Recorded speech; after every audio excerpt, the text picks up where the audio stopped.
Nous étudions ensemble le 4e Perek de la Mishnah Rosh Hashanah. Mishnah Aleph. Yom Tov shel Rosh Hashanah shechal yot b'Shabbat. Quand le premier jour de Rosh Hashanah tombe un Shabbat. Bamikdash hayu tokim. Dans le Beit Hamikdash, on sonnait du shofar.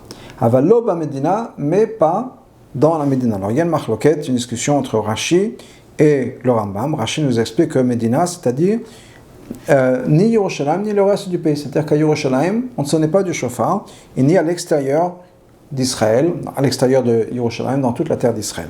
Le Rambam nous dit par contre que Bamedina, c'est le pays d'Israël, mais dans Jérusalem même, on sonnait du shofar, même si c'était Shabbat. Alors pourquoi est-ce qu'on ne sonnerait pas de shofar au Shoshana qui tombe à Shabbat? C'est ce qu'on appelle Gzera des Rabbah, une Gzera qui a été mise en place par Rabbah, qui est qu'on a peur que les gens vont porter le shofar dans la rue, dans le Reshut Harabim, pour aller sonner ou écouter le shofar Shabbat, et donc ils vont faire un interdit, qui est de porter pendant Shabbat.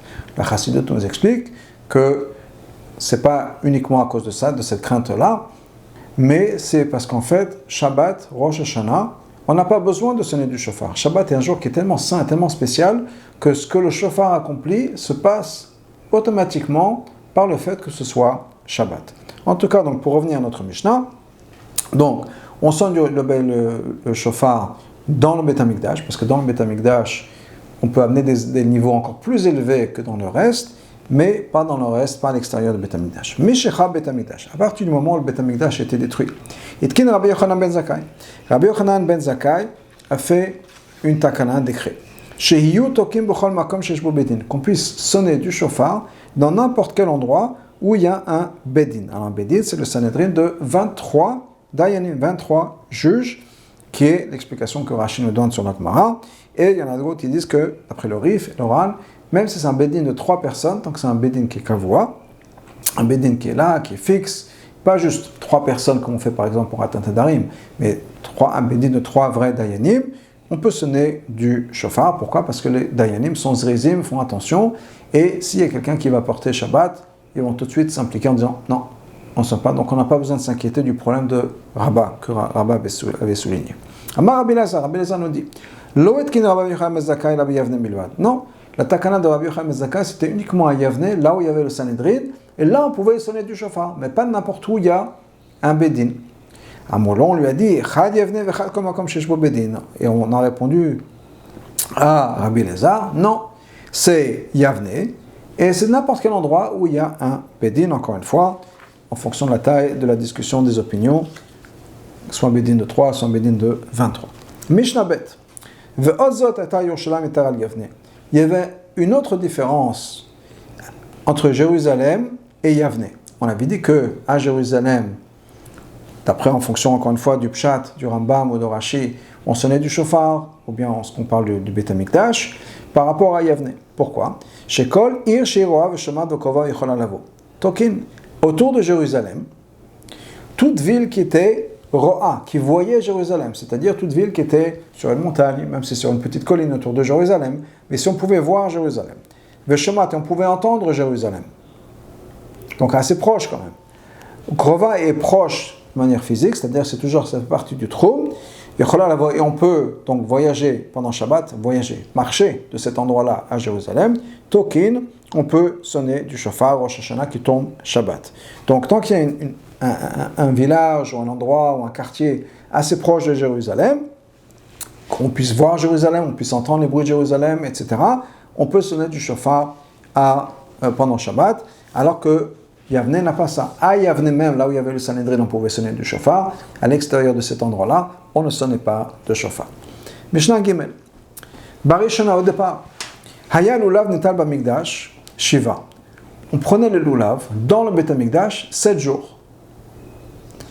Bamdina yamechad, à l'extérieur du Beit Hamikdash ou bien à l'extérieur de Jérusalem, en fonction encore une fois de la discussion entre Rashi et le Rambam, uniquement un seul jour. Alors pourquoi est-ce qu'on prend le lulav un seul jour? C'est marqué dans la Torah. Vous allez prendre pour vous le premier jour. Donc le premier jour de Sukkot, il y a une mitzvah de la Torah de prendre le lulav, etrog, etc. Les Arba Minim. Pas 7 jours.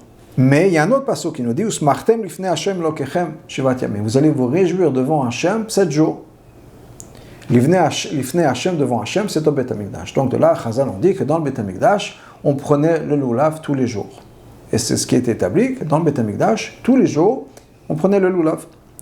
À partir du moment où le Beth Amikdash a été détruit, Rabbi Yochanan ben Zakkai a fait une takana, chez Lulav Netal Bemdina Shiva, qu'on prenne le Lulav toute la semaine de Sukkot, à l'extérieur de Jérusalem, n'importe où à travers les communautés juives, on prend le Lulav tous les jours de Sukkot, bien sûr, à part Shabbat.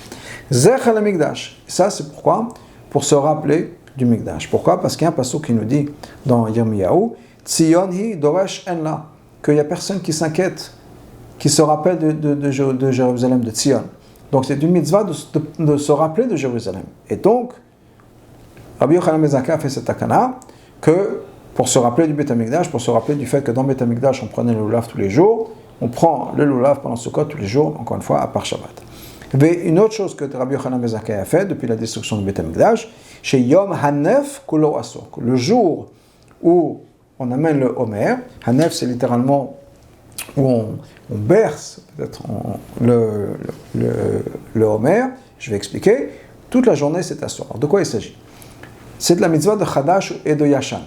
C'est-à-dire qu'à l'époque du Beth Amikdash, on n'a pas le droit de consommer de la nouvelle récolte de blé, d'orge, donc de céréales, jusqu'au moment où on a amené le Homer, ou bien Tnufat à Homer. Le Homer, il fallait l'amener, donc le Homer c'est une mesure d'orge qu'on amenait au Beth Amikdash le deuxième jour de Pessah. Le jour où on commence à compter le Homer, on fait le compte du Homer, parce qu'à partir du moment où on amenait de ce jour-là, le moment où on amenait le Homer au Beth Amikdash, on comptait les jours jusqu'à Shavuot. Donc à partir du moment où on amenait le Homer, encore une fois c'est une mesure de blé, d'orge, à partir du moment où on amenait le Homer au Beth Amikdash, on comptait le compte du Homer, mais on avait le droit de manger la nouvelle récolte de céréales. Et donc, ce qu'on appelle maintenant Chadash ou Yashan. Chadash, c'est nouveau tant qu'on n'a pas amené le Homer.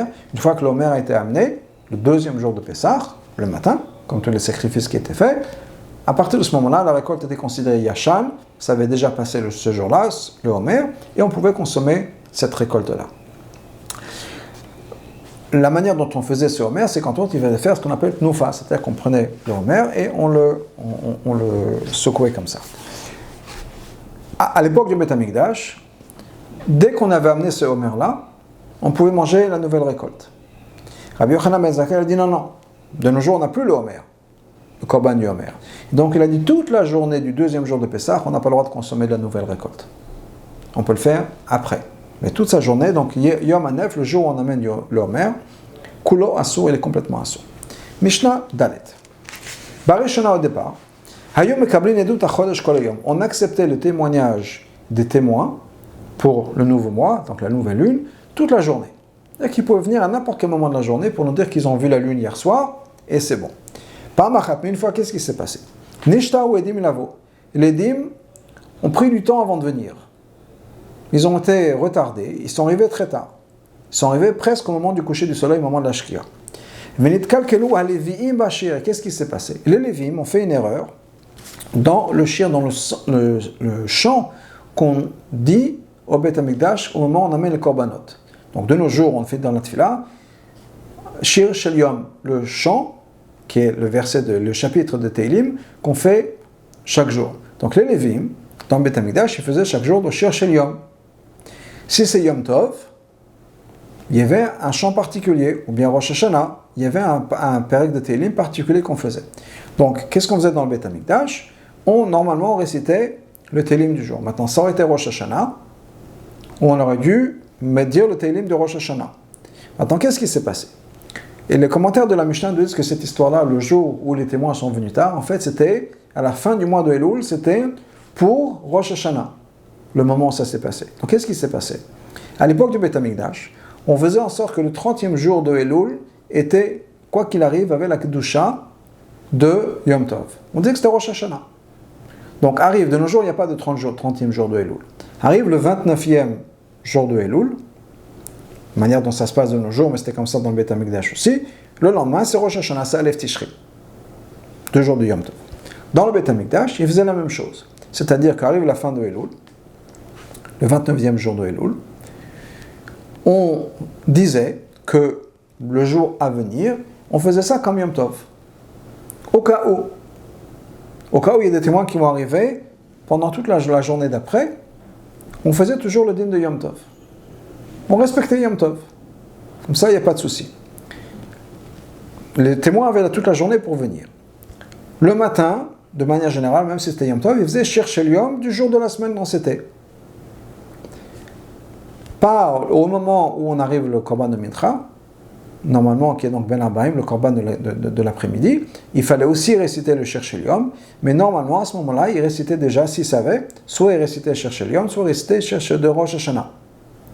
Ce jour-là, les témoins sont arrivés à la dernière minute avant le coucher du soleil. Donc ils avaient déjà amené le Korban de Mincha, ils avaient dit le chercher Yom d'un jour de la semaine pendant lequel c'était le Rosh Hashanah cette année-là, et les témoins arrivent un peu après, et il s'avère qu'on a dit le mauvais chercher Yom. Donc qu'est-ce qui s'est passé? Donc on a fait la takana, qu'on accepte les témoins que jusqu'au moment du Korban Mincha. Comme ça, il n'y a pas de confusion après. C'était toujours Yom Tov, mais on faisait ça comme Korban jusqu'au moment de Mincha. Si les dîmes arrivent après Mincha, on faisait qu'on finissait la journée, qui est donc la première journée de Rosh Hashanah, en tant qu'une journée sainte, Yom Tov, et on disait que le lendemain était Yom Tov. On faisait un deuxième jour de Yom Tov. Alors, c'est pourquoi ils ont fait ça? Pour pas que les gens se disent au milieu de Rosh Hashanah, tout d'un coup on envoie un message, non, c'est plus Yom Tov. Qu'est-ce qui va se passer? Quand l'année d'après, les gens vont dire attention, ça va être Rosh Hashanah, les gens disent oui, c'est ça, l'année dernière on a déjà fait le coup, l'année dernière au début c'était Yom Tov, Rosh Hashanah, après c'était plus Rosh Hashanah. Les gens vont plus faire attention à la fête. Donc quoi qu'il arrive, les Chachamim ont fait la takana à l'époque du Beth Amikdash, on va voir ce qui s'est passé après le Beth Amikdash. Mais à l'époque du Beth Amikdash, les Chachamim ont dit quoi qu'il arrive, même si les témoins arrivent après ou pas, on finit la journée en tant que Yom Tov et ensuite on a un deuxième jour de Yom Tov. Mais une fois que le Beth Amikdash a été détruit, Rabbi Yochanan ben Zakkai a fait une takana, qu'on puisse accepter les témoins toute la journée. Puisque le problème c'était quoi? Le problème c'était chercher l'yom avec les korbanot. De nos jours, sans Beth Amikdash, on n'a plus de korbanot. Donc il n'y a pas de raison de ne pas recevoir, de ne pas accepter les témoins, et on continue à accepter les témoins. Juste préciser qu'on a continué à être Mekadesh la Chodesh, à accepter le témoignage, à déclarer le Beth Amikdash, le Chodesh, le mois, basé sur le témoignage pendant des siècles après la destruction du Beth Amikdash. Donc c'est pas qu'une fois que le Beth Amikdash a été détruit, tout d'un coup ça s'est arrêté. Ça a continué, sans les korbanot bien sûr, mais recevoir le témoignage, etc., et baser le calendrier sur les témoins, ça a continué pendant longtemps. Amar Rabbi Yoshua ben Kocha. Rabbi Yoshua ben Kocha nous dit la chose suivante. Ve'od zot etkin Rabbi Yochanan ben Zakkai. Rabbi Yochanan ben Zakkai a fait une autre takana. Shafilu rosh bedin b'chol makom, même si la tête du bedin est quelque part d'autre. Que les témoins arrivent là où le Sanhedrin se trouve. Par exemple, à Yavne. C'est-à-dire que, normalement, c'est le Rosh Bedin, la tête du Bedin, qui déclare le mois saint, Mekudash. C'est lui qui doit faire cette déclaration que ce soir c'est Rosh Chodesh, aujourd'hui c'est Rosh Chodesh, etc. Qu'est-ce qui se passe si le Rosh Bedin est en déplacement? En théorie, il faudrait aller là où le Rosh Bedin se trouve pour que lui puisse déclarer le Chodesh. Et bien, Rabbi Yochanan ben Zakkai a fait la takana que non. Les témoins peuvent aller là où il y a le Sanhedrin. Encore une fois, ça peut être ça, Yavne, le Sanhedrin s'est déplacé, il s'est déplacé 10 fois. Et là où il y a le Sanhedrin, même si le Rosh Bedin est en déplacement, c'est bon. Mishnah, Seder Brachot. Voilà l'ordre des Brachot qu'on fait pendant la tefila de Rosh Hashanah. Et c'est non seulement la tefila de Rosh Hashanah, mais aussi on avait vu que c'est la tefila de Yom Kippour, l'année du Yovel. Donc, c'est quoi le Seder des Brachot? Omer, on dit la chose suivante. Avot. D'abord, on dit les Avot. Qui est la première bracha? Elokei Avraham, Elokei Yitzhak, Elokei Yaakov. On parle des Avot. Baruch Hashem Magen Avraham. Première bracha. Ensuite, Gvurot. Ata Gibor Leolam. Deuxième bracha. Gdushat Hashem. Ata Kadosh. Veshimcha Kadosh. Troisième bracha. Ok? Vekolel Malchuyot Imahen. Et ensuite, on incorpore dans la bracha de Vata Kadosh, Malchuyot. C'est-à-dire qu'on ne finit pas Vata Kadosh, on inclut le din de Malchuyot. Et uniquement après, on va finir. Akel HaKadosh, Melech HaKadosh. On ne sonne pas le shofar. Ensuite, on finit Kedushat Hayom. On mentionne la Kedusha de la journée, c'est-à-dire Mekadesh Israël, Bazmanim, ou bien Rosh Hashanah, Vetokeya, on sonne du shofar à la fin de cette bracha. Ensuite, Zichronot, on parle des psukim de Zichronot, on sonne du shofar, Vetokeya. Shofarot, ensuite on mentionne les psukim de Shofarot, et Tokeya, et on sonne du shofar. Veomer, ensuite on dit Omer la Avoda, c'est-à-dire Etse Hashem, la bracha de Etse. Veoda, Atov Shemcha Ulchan Leodot, ou Birkat Kohanim et Birkat Kohanim. Ça, c'est des vrais Rabbi Yochanan ben Nouri. Ça, c'est les mots de Rabbi Yochanan ben Nouri. Donc, d'après Rabbi Yochanan ben Nouri, c'est pas comme ça qu'on le fait. Dans le Seder de Malchuyot, que pour nous on fait dans le Moussaf de Rosh Hashanah, on ne sait pas 3 brachot séparés. Il y a une bracha qui est à Kadosh.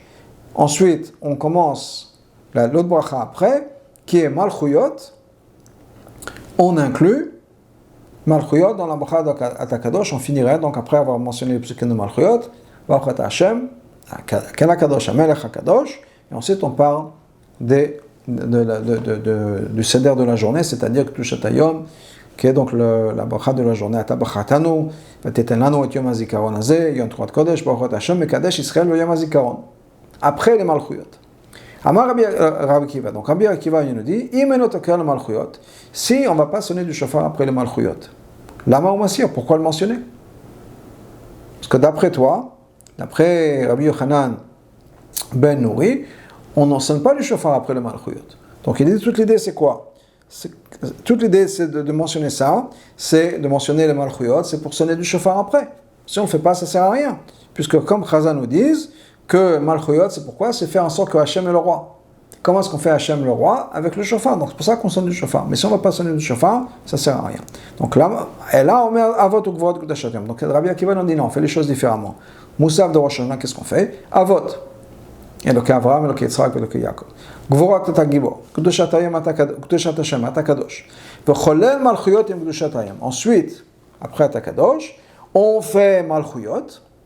Et on inclut dans le Malchuyot Kedushat Hayom. Vetokeya, on sonne du shofar. Kedushat Hayom, encore une fois, c'est un tabachatanu, etc. Et ensuite, on sonne du shofar. Zichronot, ensuite, on fait les psukim de Zichronot. Vetokeya, on sonne du shofar. Shofarot, vetokeya, ensuite, on parle des psukim de shofar. Et on sonne du shofar. Veomer avoda avoda birkat kohanim. Et ensuite, on dit Retse.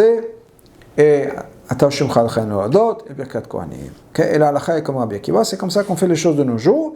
Qui est donc on commence Malchuyot, on commence Ata Bachatanu, c'est-à-dire une fois qu'on a fini tout ce qui est le korbanot de Moussaf, avant de dire, donc dans notre Nusach, on va dire Malchuyot, Alenu le Shaber. C'est à ce moment-là qu'on prend Alenu le Shaber, commence la partie de Malchuyot, et on va finir Bachat Hashem, Melech HaKol Haaretz, Mekadesh Israël ve Yom HaZikaron. Ce qui est comme ça qu'on finit de nos jours. Mishnah Vav. En Pochatin Me'eser Malchuyot.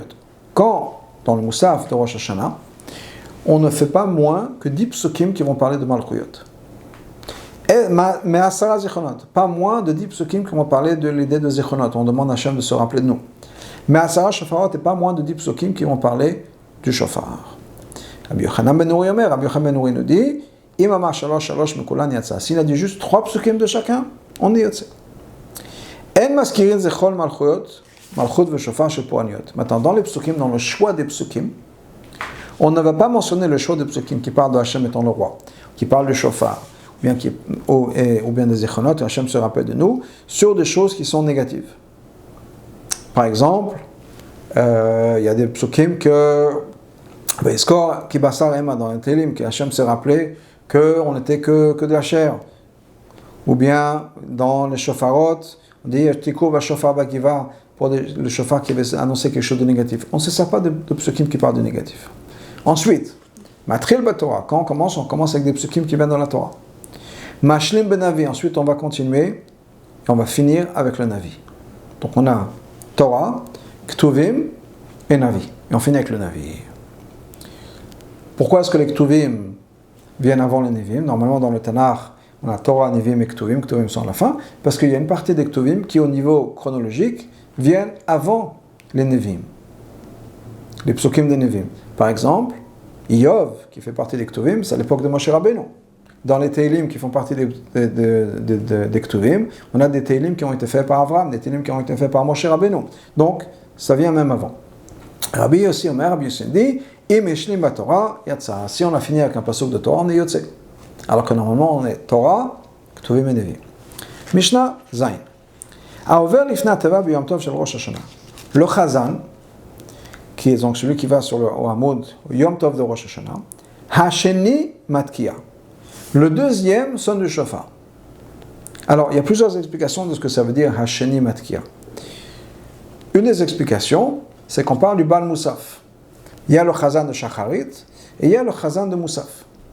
Et apparemment, d'après les commentaires, le Chazan de Shacharit faisait aussi ces trois parties-là, qui sont Malchuyot, Zichronot et Shofarot. Et là, on nous dit non, c'est le deuxième, c'est-à-dire le Chazan de Moussaf, qui va être Matkia. Alors, Matkia, ça peut être expliqué comme celui qui va sonner du shofar, ou bien c'est lui qui va faire en sorte qu'on sonne du shofar. D'où le point qu'on fait jusqu'à aujourd'hui, qui est que quand on fait la tefila de Moussaf, le Chazan s'arrête et il donne l'espace, le temps à quelqu'un d'autre de sonner du shofar. Donc c'est ce que ça veut dire, Matkia, il fait en sorte qu'on sonne du shofar, parce qu'il va poser pour sonner du shofar.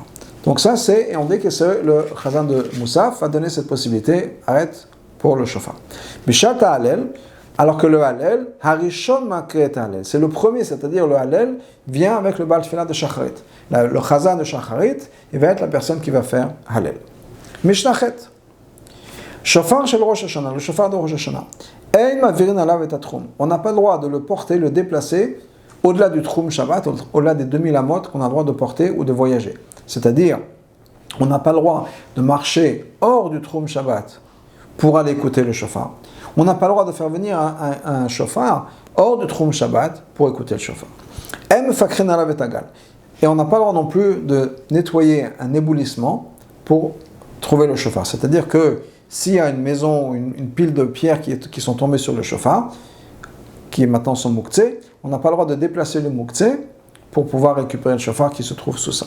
L'olin bailan, s'il y a un shofar qui est coincé sur un arbre, un enfant a jeté le shofar dans l'arbre, on n'a pas le droit de grimper sur l'arbre pour aller prendre le shofar. C'est un issur de Rabbanan de ne pas monter sur un arbre pendant Shabbat et Yom Tov. Velo rochvin al gabemam, on n'a pas le droit non plus de se mettre sur un animal, de voyager à dos d'animal pour aller écouter le shofar, pour amener le shofar.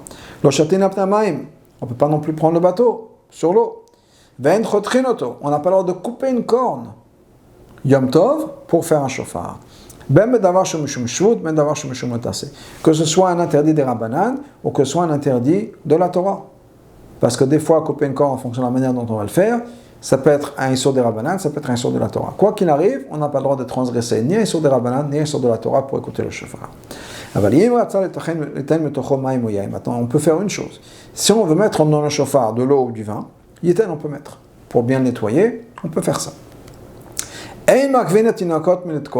On n'empêche pas les enfants de sonner dans le shofar.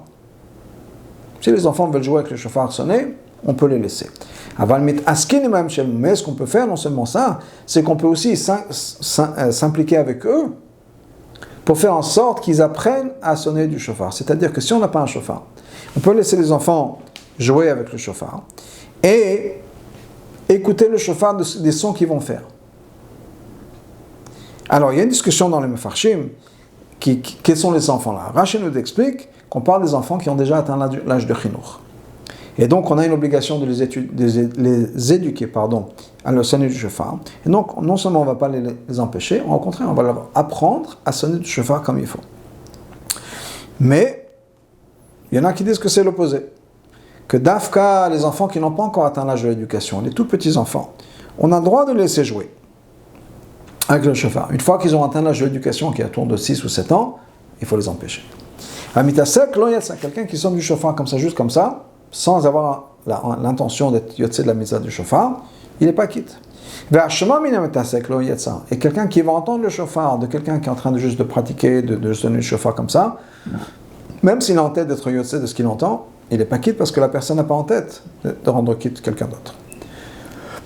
Ensuite, Mishnah, tête. Seder tkiyot shalosh shalosh shalosh. L'ordre des tkiyot. C'est 3 fois, 3 groupes de 3. 3 groupes de 3. C'est-à-dire, et c'est ce qu'on fait de nos jours, on a dans la Torah plusieurs sons de shofar. On a la tkiya, qui est le long son. On a ce qu'on appelle shevarim, qui sont les sons brisés, et c'est ce que la Mishnah appelle troa.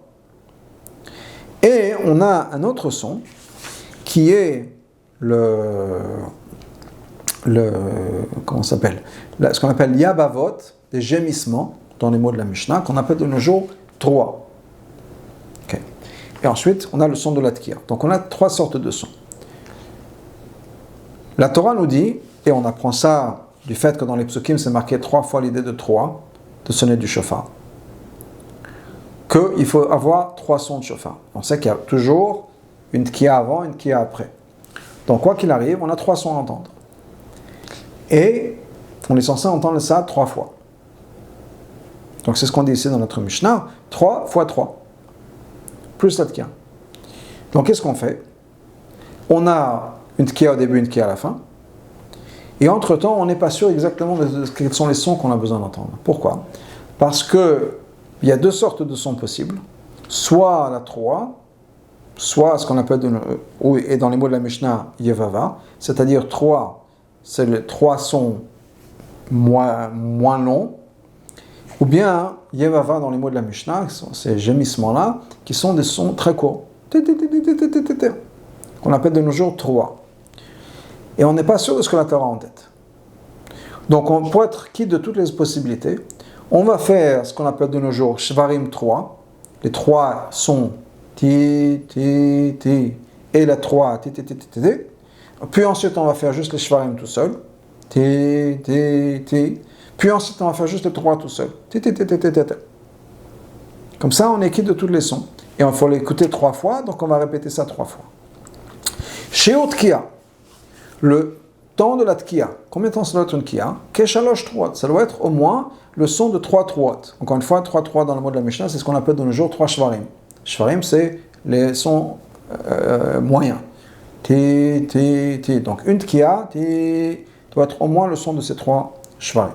Chez 3, la 3, encore une fois ce qu'on appelle de nos jours les shvarim, chacun c'est keshalosh shivavot, c'est chacun comme ces 3 gémissements, 3 ce qu'on appelle de nos jours 3. Donc chacun des 3, chacun doit être aussi long que 3, Maintenant, qu'est-ce qui se passe? Si au début, dans le premier ordre des choses, il a fait 2 tkiyot, c'est-à-dire, on va prendre un exemple. Il a fait une tkiya, ensuite, on va prendre le shvarim, ça va aller plus vite, Maintenant, il est censé faire une autre tkiya. Et après, il est censé reprendre une autre tkiya. Et encore une fois, les shvarim. Qu'est-ce qui se passe? Si au lieu de faire 2 tkiyot, une à la fin, puis une au début de la ligne d'après, il en fait une longue, double. Aussi long que 2 tkiyot. La Mishnah dit, ça ne compte que comme un. C'est une seule tkiya, même s'il a fait très longue, il faut qu'il recommence une deuxième tkiya pour la deuxième ligne, le deuxième set de son. Mais chez Berach, quelqu'un qui a fait la bracha, d'abord il a fait la bracha, et c'est-à-dire qu'il a fait le moussaf en fait. Il a déjà pris le moussaf. Et à ce moment-là, au moment où il faisait moussaf, il n'a pas eu de shofar. Et on a vu qu'on est censé écouter le shofar pendant moussaf. Donc qu'est-ce qui se passe? Le shofar arrive après. Il va quand même faire 3 fois. Nous, normalement, dans le moussaf, c'est espacé. 3 fois dans l'amida silencieuse, dans le moussaf silencieux, à chaque fois. Donc on a malchuyot, zichronot, shofarot. Donc les 3 sons sont espacés. Ensuite, on a chazar achat aussi. Mais si quelqu'un a déjà fait moussaf, donc qu'est-ce qu'il fait? Il va faire les 3 d'affilée. Au lieu de les espacer comme on fait dans le moussaf, il fait juste 3 d'affilée. Qu'est-ce qu'on fait maintenant? Dans ce qu'on appelle les tfilot qu'on fait avant moussaf, tfilot de Yoshav, les tfilot qu'on fait avant moussaf, après Kriyat Torah, où on fait 3 de chacun. Keshem shesal yatzibur chayav, ka kol yachid v'yachid chayav. La même manière que le chazan, le shaliach tzibur, est chayav de faire la tfila et chazat hashatz, la même manière chaque individu est chayav de faire la tfila. On ne peut pas compter sur le chazan pour faire la tfila pour nous, c'est à nous, nous avons une obligation de faire la tfila. La tfila de moussaf ou la amida. Rabbi Gamliel Omer, Rabbi Gamliel nous dit, shaliach tzibur motzit harabim min chavata. Non, le shaliach tzibur peut rendre les autres quittes de leur obligation. Donc, ce qu'on fait nous au niveau de la halacha, c'est que dans toute l'année, on considère que chacun doit faire l'amida, chacun. Rosh Hashanah, Yom Kippour, les tefilot sont compliqués, et il y a des gens qui ne connaissent pas, on peut dire que le Shaliach Tzibur les rend Yotze. Et avec ça, nous finissons la Masechet de Rosh Hashanah, Slik Masechet Rosh Hashanah.